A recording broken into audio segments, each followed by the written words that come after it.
അസ്സലാമു അലൈക്കും. നമുക്കിന്നൊരു റവ ദോശ ഉണ്ടാക്കാം. ഇതിനു വേണ്ടി 1 കപ്പ് റവ എടുത്തിട്ടുണ്ട്. 1 കപ്പ് വെള്ളം ഒഴിച്ച് നമുക്ക് കുതിർത്ത് വെക്കാം. ആവശ്യത്തിന് ഉപ്പിടുന്നുണ്ട്.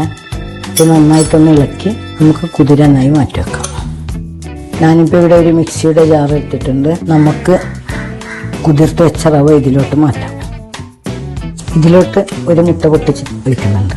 ഇനി ഇത് നമുക്ക് നന്നായി അരച്ചെടുക്കാം.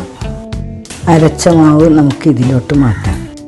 ഈ തിക്നെസ്സിൽ വേണം അരച്ചെടുക്കാൻ. കുറച്ച് ക്രഷ്ഡ് ചില്ലി ചേർക്കാം. ഇത് ഓപ്ഷണലാണ്, ആവശ്യമുണ്ടെങ്കിൽ മാത്രം ചേർത്താൽ മതി. കുറച്ച് കറിവേപ്പില കട്ട് ചെയ്തിട്ട് ചേർക്കുന്നുണ്ട്.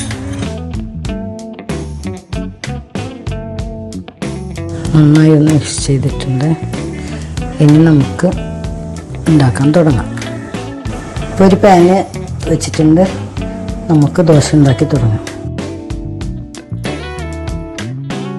ഇതുപോലെ അവിടെയായി വെന്ത് തുടങ്ങുമ്പോൾ നമുക്ക് അതിൻ്റെ മുകളിൽ കുറച്ച് നെയ്യ് തടവാം.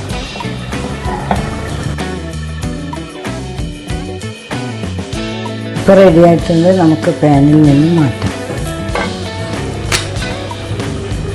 ഇതുപോലെ എല്ലാം ചുട്ടെടുക്കാം. ഈ റെസിപ്പി ഇഷ്ടമായെങ്കിൽ എന്തായാലും ട്രൈ ചെയ്ത് നോക്കണേ. ലൈക്ക് ചെയ്യാനും ഷെയർ ചെയ്യാനും മറക്കല്ലേ. ഇതിപ്പോൾ എല്ലാം റെഡി ആയിട്ടുണ്ട്. നിങ്ങളെല്ലാവരും ഒന്ന് ട്രൈ ചെയ്ത് നോക്കണേ. പുതിയ വീഡിയോയുമായി കാണാം. Thank you for watching.